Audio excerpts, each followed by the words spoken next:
Mine. Thank you, everyone. Hopefully you're all energized now. Before I start, I thought I would take this opportunity to perform for you my Eurovision song, which I will dedicate to the people in the balcony. But you really don't want to hear me sing. So today I am here to talk about bringing startup culture into a corporate culture. And when we think about that, when we think about startups, we think about entrepreneurial spirit and entrepreneurs and what does an entrepreneur look like.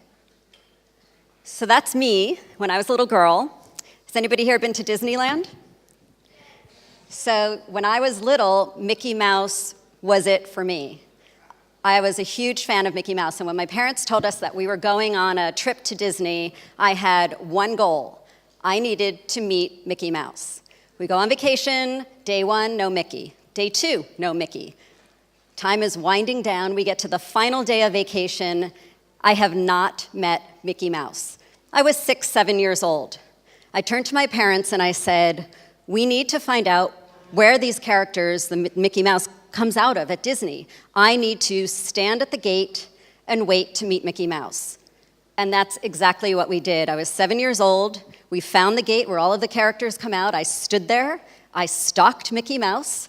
And when Mickey Mouse came out, I jumped in for my picture before everybody else crowded around. So I got my picture with Mickey Mouse.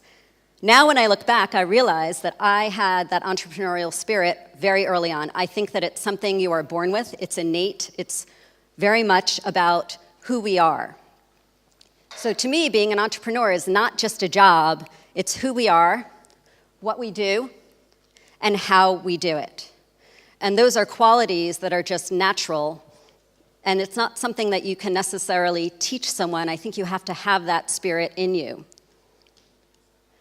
So my path has been very entrepreneurial, even though I've often been in big companies. I started as an intern in Washington, D.C. at a talk show. It was in the mid-'80s, and Rupert Murdoch had just bought Fox, 20th Century Fox. When I think about Rupert Murdoch, he is a person who sees what doesn't yet exist. At that time, we had 3 networks in the US, ABC, NBC, and CBS. Rupert Murdoch purchased 20th Century Fox, and he created a 4th network. Had not been done, but he saw it, he saw the potential, he saw the gap in the market, and now we have so many channels we don't even know what to do with them all. But he went in and he created the 4th network. Maury Povich, who was the host of the show that I was interning on, got called up to the big leagues, and he was going to host a TV show called A Current Affair. It was being produced in New York. I was going to college just across the border in New Jersey, and I talked my way into a job on A Current Affair when I was a senior in college. So I started working when I was still a senior in college. That was a very uncorporate environment. It was Fox Television, but we never saw an HR department. We never had any of the rules and the protocol. It was very Wild West at that time, as was the show. It was a tabloid show, and we were out there doing crazy things. About 10 years later, I decided I wanted to get on the information superhighway. Does everybody remember when the internet was first called the information superhighway? Now we sort of joke about it, but back then it was quite serious. That's what it was called. I knew the TV side of things, but I decided I wanted to go and learn the digital side. I felt that it was going to all merge, and I wanted to really gain that knowledge so I would be well positioned to do whatever I wanted to do. So I took a year and transitioned myself into the digital world, and I was fortunate enough to actually get a job at AOL.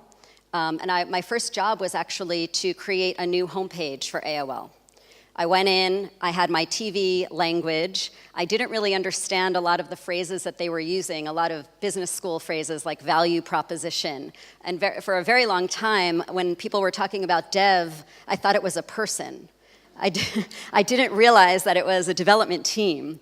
And so I had a learning curve, but it didn't stop me. I knew that that's where I wanted to be. And during the time that I was there, America Online changed its name formally to AOL. And even though it was a new company, for me, it was the most corporate place that I had ever worked. Steve Case and Bob Pittman were running the company at the time.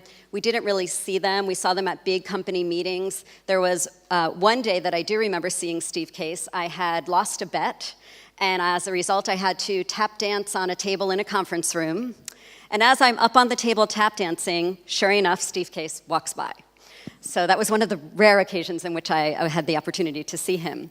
At AOL, there was a lot of structure, there was a lot of protocol, a lot of hierarchy. We got a lot done, but with the company growing so fast, they needed a lot of those processes in place in order to continue to move forward. But still, as I look back, I would put AOL as the most corporate place that I had worked. I left AOL in 2009. And I did a couple of startups and then joined Louis Dvorkin to start TrueSlant. And TrueSlant was a news site. We were funded by John Miller, who had been the CEO of AOL, and also Forbes. And TrueSlant was really pulling everything that I had done together into one new product. First day, we had nothing. We had an idea.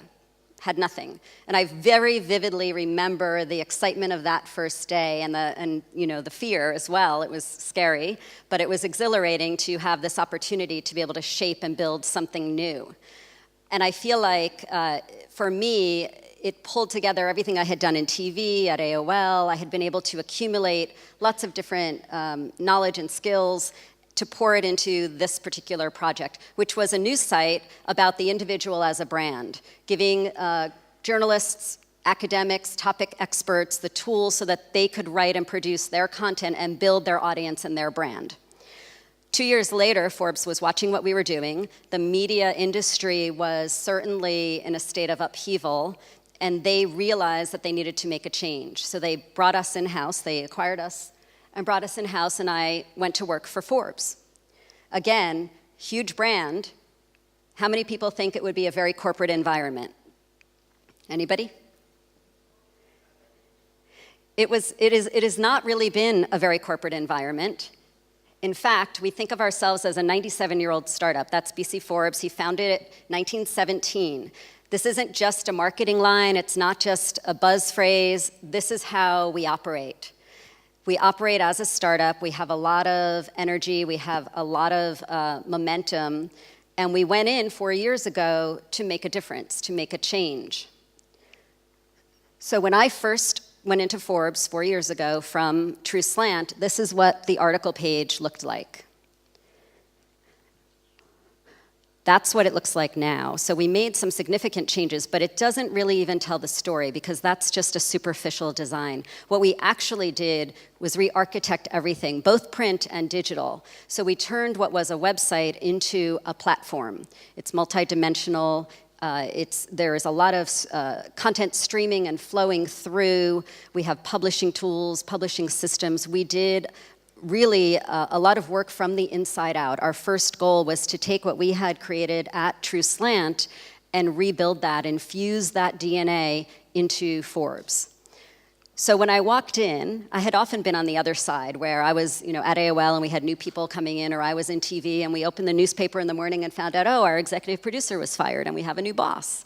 But at Forbes, I was the new person coming in, and I fully expected people to be cynical, to doubt, to really be resistant to the change.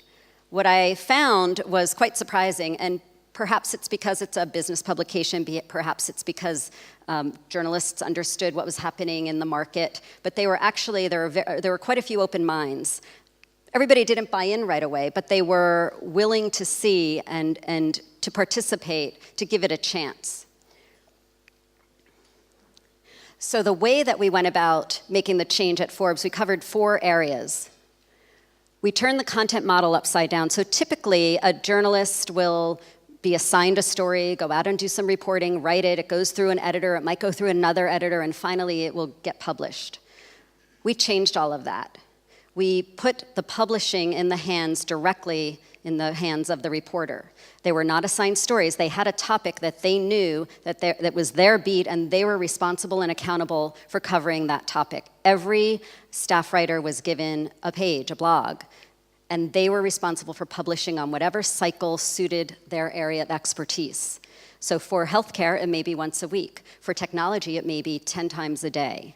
It was about them representing their category, building their own brand within the Forbes umbrella, and covering their topic. We took away the editors. They were hitting the publish button. We built the tools so that it was easy for them to publish. We didn't want them to have to think or worry about anything except doing their job. We also changed the CMS, the bane of everyone's existence. We made these tools really super easy so that you could edit right on the page. Changed their lives. They had so much time back in their day. So the first thing we did was turn that model upside down. We also changed the labor model. So a newsroom typically has all staff reporters. Content creation costs are very high. We have now about 35, 40 staff writers, but we now also have a network of contributors, over 1,000 contributors. And these contributors are other journalists. They might be academics. They might be entrepreneurs or CEOs, also writing about their area of expertise. You don't need to be a journalist to have the expertise. If you have been running a company in the software industry, you have an expertise that you can clearly write about. So we've expanded what it means to be a journalist. We have clearly labeled who is staff and who is a contributor on the site, but we changed that labor model to a distributed workforce. Again, also a risky move, and we had to, through trial and error, tweak that system because they also were publishing on their own. So we made sure we vetted everyone, we made sure we knew what their category, their beat was going to be, and we gave them the tools also to self-publish. The third thing we did was change the compensation model. So the biggest challenge facing the media today is content creation costs. I would say one of the biggest, but it's very critical. We needed to address content creation costs as everybody's moving over to mobile, where revenue will be lower. You can't maintain the same content creation costs and have a successful business. So we needed to change that approach, and building this contributor model allowed us to come up with a different compensation model. Some contributors are paid, some are not. They really just want the association with the Forbes brand. And we really have identified a very successful model to create quality, quantity, and variety of content that can scale, ultimately building a scalable and sustainable model for journalism. The last thing we did was change the advertising model. So when we looked at content, what we saw is that content is content, whether it's written by a contributor, whether it's written by a staffer, or whether it's written by an advertiser. So advertisers also have topic expertise. And we created a product called Brand Voice, where we give the advertisers the same tools as the journalists, and they also self-publish.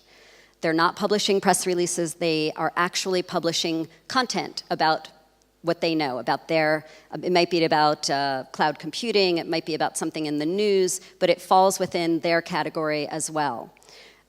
It's clearly labeled there, so you know when you come to SAP Voice that it's written by SAP, that they are a Brand Voice partner.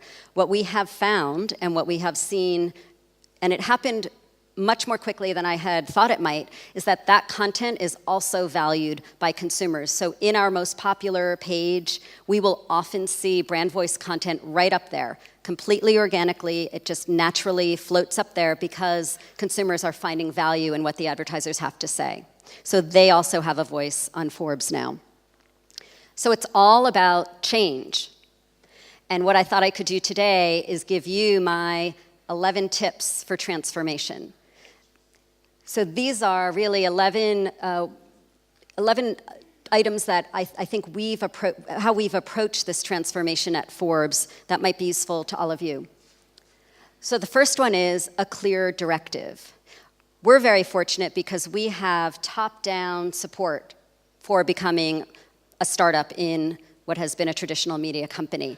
You're not always going to have that, but having a clear directive, why are you making the changes? What is the vision? What is the problem or problems that you need to solve? Understanding that and articulating that so that everybody else recognizes there's a purpose in the change is really key. If you're not communicating the directive, if you are not communicating that there's support, it will be very difficult to make the change. It'll be an uphill battle. There are always going to be struggles, but if you come in with some level of support and a very clear vision, that helps people get on board, and that's what you want. You want to build that support. Challenge the status quo. So what I found is that People are doing something a certain way because that's the way they've been doing it. It doesn't mean that it's the right way. Challenge what's going on, whether it's the way you're producing content or something that you see in the market. That's what Rupert Murdoch did. He looked at the market and he said, why are there only 3 networks? We can have a 4th network. And he broke in because he had that vision. He was able to step back, look at it from a different perspective, and identify an opportunity. The biggest thing that I think happens when people come into a company is they just absorb the processes, the way people are doing things. I always tell people coming in, this is how we've been doing it, but we're always open to new ideas. Give us a better way to get something done. Be open-minded, but look at the status quo and disrupt it. Disrupt the legacy. Take calculated risks. Notice that I don't just say take risks. Calculated risks are really important. You need to be thoughtful and methodical about what you're doing. When you're just taking any risk, it doesn't necessarily follow the vision. And there are always going to be more items on the roadmap than you have time to do. Does everybody else have that challenge as well? There's always going to be so many more things that you want to get done. How do you prioritize them? How do you choose what you're going to disrupt? Be very logical and clear in those choices. You should be taking risks. You should be pushing boundaries. That's what we do as entrepreneurs. But they need to be the right choices. You need to pick your battles. Demonstrate value. So you're coming in. You're going to be making change. You need to show that there's a reason and a purpose and that there is a benefit to everything that you are doing. So it might be growth in traffic.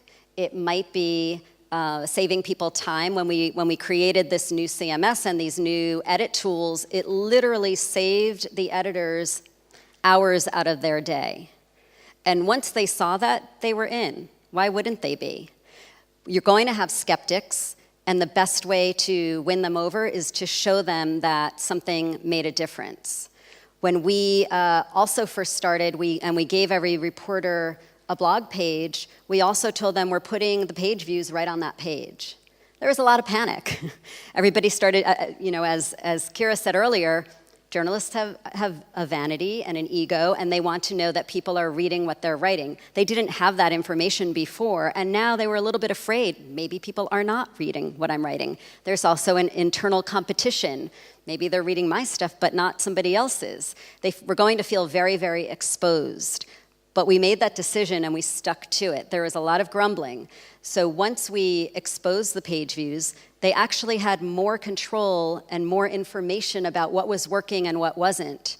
And 3 years later, one of the staff editors actually said that he feels like that was one of the most important changes that we made. Giving them the information, exposing it. Information helps. Information guides you. It doesn't need to rule what you're doing, but it helps you make decisions and it helps you understand what's working and what's not. So when you demonstrate value, you may know going in, this is what I'm trying to demonstrate, but other things will come up that will also be useful. And celebrate those. Share them, celebrate them, communicate what's working. Sacrifice ego. It's not about me. It's about making other people look good.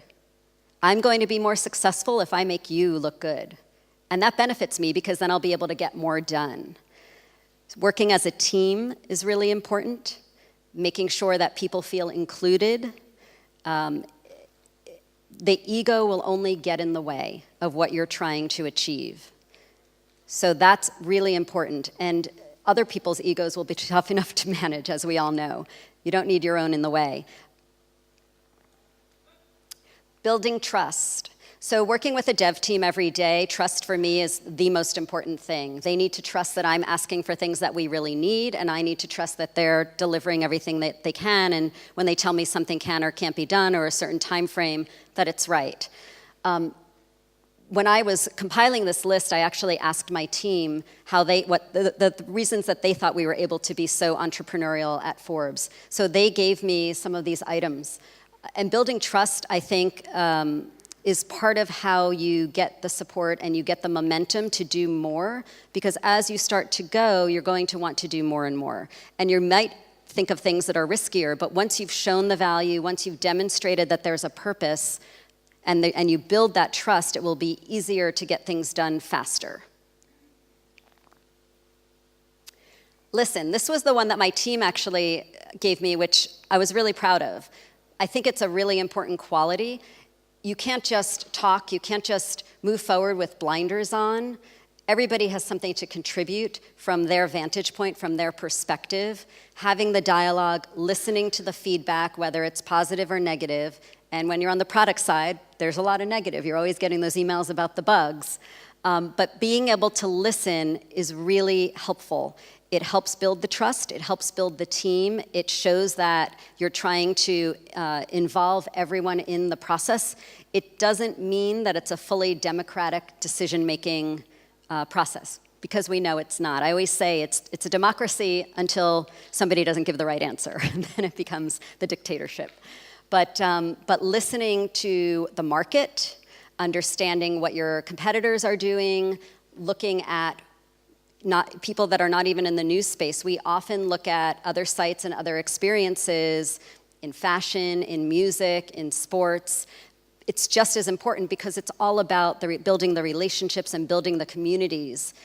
I think of what we're doing as storytelling. When you come to Forbes and you are coming in from any vantage point, we should be telling you a story. You should be reading the story, but also the experience itself should be a story. And our goal is to keep you engaged and to take you on to the next thing and to keep you wanting to come back. Curiosity. I think as entrepreneurs, that's something that we all have. We want to learn more. I think if you can fuel that curiosity, people will work harder, they'll be more involved, and it's really the key to a successful team. We have recently found a bug on the site, and I actually found it. I sent it around to the team, and the speed with which someone responded to me was a success, because that person saw the email, he wondered, why is that happening, dug in, and in 5-10 minutes there was an answer. That's what you want. You don't want things to sit in email boxes. You want people to feel energized and excited. Every day you want them to learn. I think the key is also that we don't have all the answers. I don't care where a good idea comes from. A good idea can and should come from every place. The other thing that we have done recently is create what we call pods. So they're groups from all different departments working together on a particular project, a big brainstorm. Managers aren't in the room, but they are able to work sort of at off hours, sometimes a little bit later in the day. They'll brainstorm, they have a topic that they're working on, and they'll come up and prototype the idea. And we just went through this, and it worked really, really well, and we're now moving on to build the project that they worked on. So they were able to form a team. It was people from edit, people from product, from design, from dev, and they all got together, and QA even was involved in that. It gave them an opportunity to do something a little bit different. And they came up with this idea, and we're now building it and hopefully launching it this summer is our timeline. We're redoing the Forbes thought of the day. When you come to Forbes, we're big on having the thought. And that's what their project was. And they came up with a really creative concept. And it was very inspiring to see how they took the initiative, they listened to each other, they built the trust, they had the team, and they were able to come up with a product that we're actually going to put into the market. So there's been some themes that have gone through various speakers, and failing is one of them. It is impossible to be 100% right all the time. And we accept failure in sports. When a baseball player gets up to bat, he's not going to hit every time. We expect that to happen. When we are building products, I think that we have this false sense that we should hit a home run every time. And that's impossible. We can't do that. I think fueling curiosity also means you have to encourage failure, because we want to try different things. We're not sure what will be the magic, but we need to keep iterating and trying and testing and playing. And when we fail, we learn from that, and we'll take something forward with us.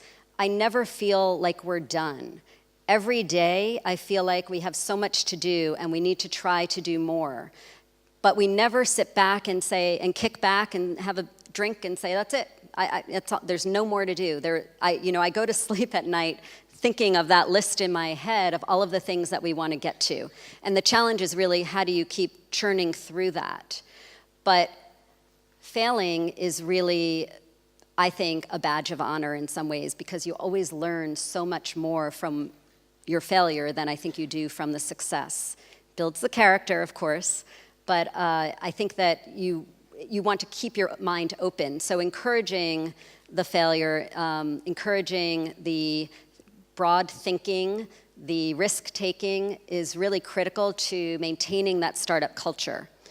And also, I think if there was a recipe for success, then none of us would be in this room. We'd all know how to do it. So the idea that there's so much still to solve, I think, is part of what keeps us all going.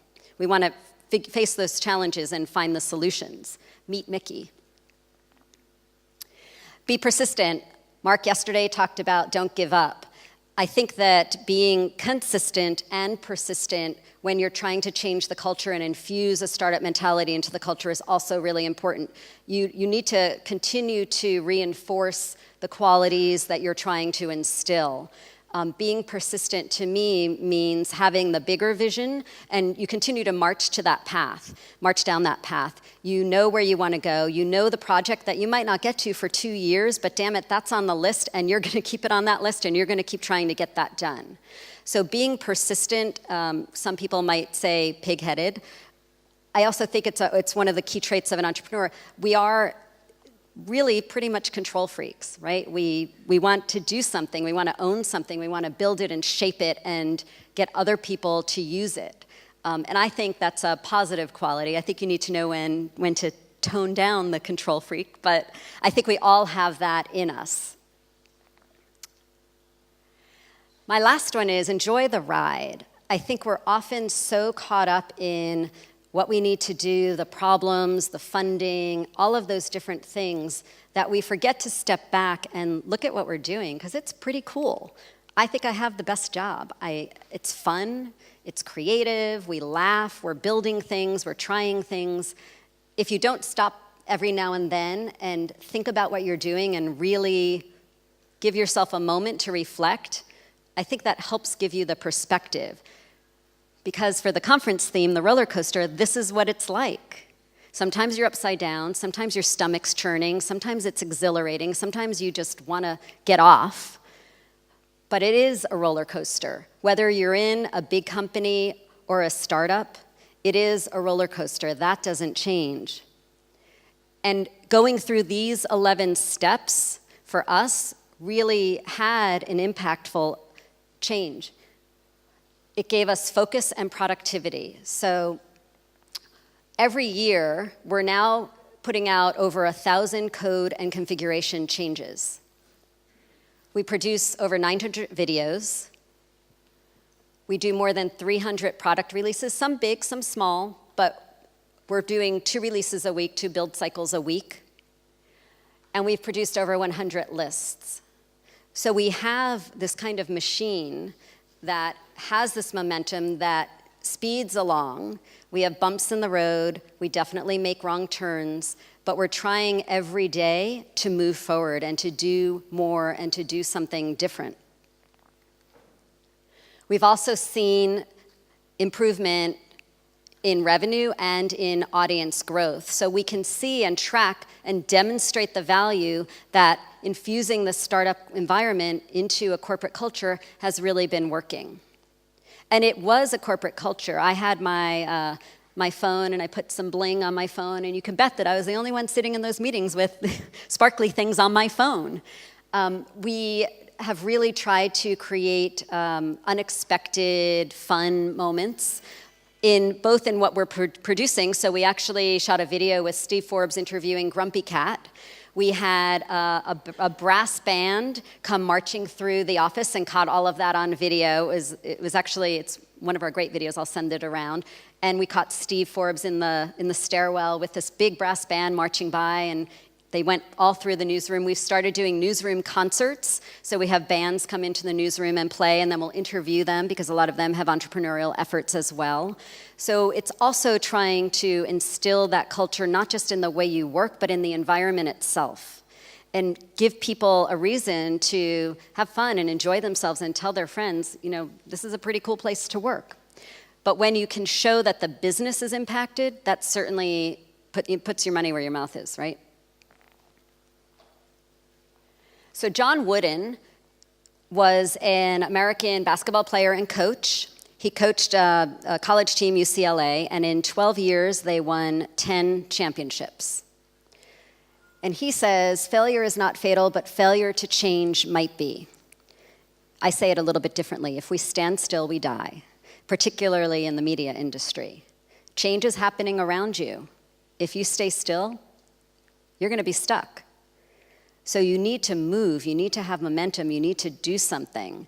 And you can't wait, because if you wait, you fall too far behind. Technology's moving fast, you're not going to be able to keep up. So thinking about failure to change, I think, is really important for everything that we do, whether you're in a startup and you need to pivot, whether you're in a big company and you want people to work differently. Standing still, literally you don't move. I think that's very important to keep in mind. Be bold. I think what it comes down to, and what we all as entrepreneurs really have, is the desire to be bold and the need to be bold. And when I actually was curious, I Googled "be bold," and it happened to be a slogan for a car company, Ford, in 2006, I think, which is kind of funny to me. But I do think that taking a bold step, that's how you start the change. And the bold step may be assuming authority before it's granted. Sometimes that's the way to go. Getting your boss to agree to a new project, getting people together and creating the groundswell of support. You have to choose your bold step, but being bold is really how you make a difference, and how it's really that first step. To be an entrepreneur, you need to be bold. So I will tell you one other quick story. A couple of years ago, I was in Alaska on a family trip. I have 2 kids, and we were in Alyeska, which is a ski resort, and we had previously in the day done this 5-mile, pretty strenuous hike. Had to pull tram, all these different things. My kids were 9 and 7, I guess, at the time. And we get to Alyeska, and we take a tram up the mountain, and then you can hike up further. I'm a little bit scared of heights, but I'm standing on this mountain, no rails. All of a sudden, I see a helicopter down below me, so we're pretty high up. And my son takes off to go hike up to the top, and I'm standing there with my daughter thinking, okay, we'll hang out here and wait. And she says, no, we have to go. I said, what do you mean? It's okay, you must be tired. We just did that big hike, you must be tired. She said, Mama, we're at the top of the mountain. When will I ever get to go to the top of the mountain again? And she dragged me up to that top of the mountain. And that's what I think we do. We want to get to the top of the mountain. And you need to be bold to take that first step and every step after that. And that's what I think we all should leave here thinking. What is the bold step that you're going to take? And now I can take questions.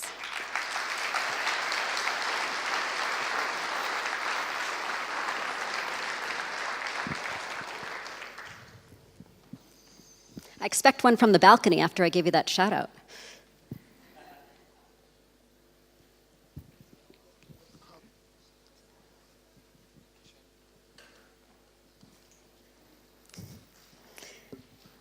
Hi. It looks like Forbes is a very empathic organization for what I heard. So it looks to me like there's a lot of role for empathy, right? So the connection between all of you. So my question would be, do you share inside of your group, within your teams, instead of success cases, fail cases? We do. We often will review when a project doesn't go the way we'd like it to. We will have what we call postmortems and talk about what went wrong. We definitely are not quiet or shy about our failures. In fact, Louis Dvorkin, who's our chief product officer, he writes very frequently about what we're doing, and he will write not just about our successes, but also about where we're falling short. And sometimes it's on the product side, sometimes there's something on the business side. I think that we try to be very self-aware, and we do act like we're underdogs. We're always trying to get ahead and do more. And I think when you have that perspective, you really do need to look at what's working and also what's not working and try to improve it. Yep. You can just ask the question and I'll repeat it so everybody could hear it. Okay. Thanks. I was working in a corporation, an international corporation, for 10 years, and I would like you to tell me, how do you know that the change is not for the change itself? How do I know the change is not for change itself? Well, I think there are always business reasons. I think you don't, if something's working really well, you might not want to make big changes. But in the media industry, there were outside forces. People are moving from print to digital, and in digital they're moving from desktop to mobile, and there are financial challenges associated with all of that. I think that there should always be the clear directive, the reason why you're making the change. Sometimes, to your point, a new person comes in and they just want to do it their way. It's not, I guess the hope would be that there's always a purpose, but sometimes I think change is for change's sake. And I guess at that point you need to figure out how do you speak up and ask the right questions to try to clarify what the purpose is. Okay. Hello. Goran, SEO advisor. What's the content management system that you use? So we're based on WordPress, and we have customized it a great deal and also built our own tools on top of that. So we actually have started selling our platform because we're quite proud of it. I think the way that the tools that we've given to the writers so that they can easily publish, the tools that we've given to our internal editorial programmers so that they can change the content on the page, it's all this, for me anyway, the things that I've dreamed about. I hated having to go to a different login to a different system that was really clunky. So we really, because I have been a journalist and I understand the workflow and I've worked in digital programming, editorially programming pages, I had a really good understanding of the workflow and what that was like and the pain points. So we were able to build something that we think solves a lot of those pain points. So it's WordPress with homegrown tools on top of it, and some open source pieces. We work with MongoDB, and because it's something that has been so successful for us, we called it Falcon, and we're actually now selling it to other companies to use. I have a question. You said that being entrepreneur is who you are, is part of your character. And on the other side, company culture, it's strategy, every strategy for breakfast. Do you think that it's better to find a company that has innovative culture and all the things you described and tag along and add value, or to find a company that's totally not innovative, a dinosaur, and try to unleash the new potential of that company? I think it depends what challenge you want to take. I think I'm a little bit unusual because I have a lot of common sense. I was in TV, I was a producer, so I was it was creative and operational. And I kind of have both sides of that. I think that going into the dinosaur can be really challenging if they have no interest in changing. So it really will depend what challenge you want to take. If you go into the innovative company at the same time also needs to be open to applying a little bit of structure with the goal of being efficient and productive. So I think it's important to have honest, authentic conversations to understand the mindset and to really gauge what people are open to. Okay, thank you. When you came to Forbes, you were accepted well, and it was not in line with your expectations.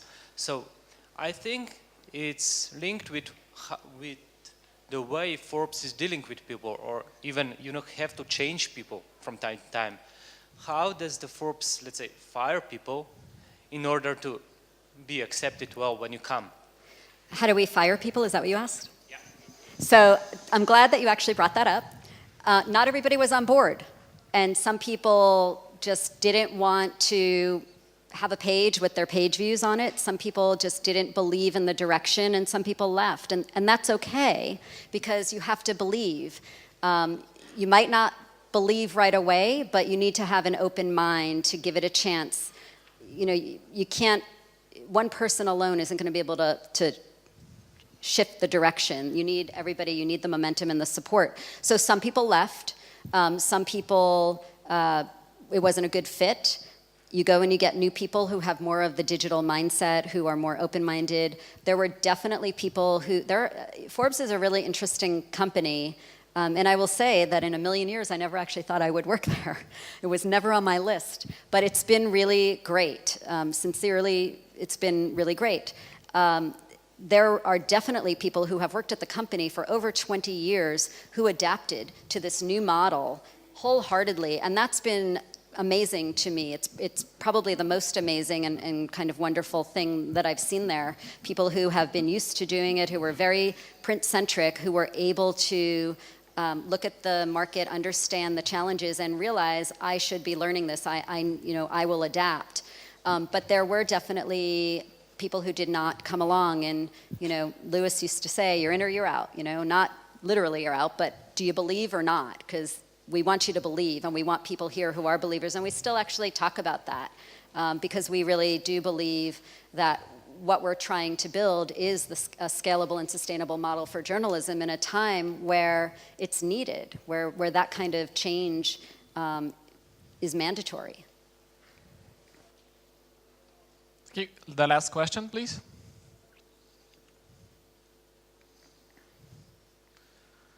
What's your view on education and personal growth in teamwork and company? So obviously, big believer in that. We try to give people lots of opportunities. The thing that's interesting also with Forbes is that you can learn whatever you want to learn. When I was at AOL, I used it kind of as a college in a way. I was started on the editorial side. I went to mobile in 2000, 2001. I moved to the product side. I ended as sort of an operational role when AOL was opening up to the web. I really think that the curiosity, and when I talk about fueling curiosity, that's part of it. What do people want to learn? What should they learn? How do we expose them to different parts of the organization? My team really works with so many different parts of the company that it gives a great opportunity to learn whatever they need to learn. So some people take outside classes, but we're always looking for people to express their individual leadership, also part of what we do as entrepreneurs. And I think it's really important to develop the leadership qualities. You don't need to be the boss to be a leader. And teaching them that is something that we try to do. Thank you very much. One big applause for Andrea.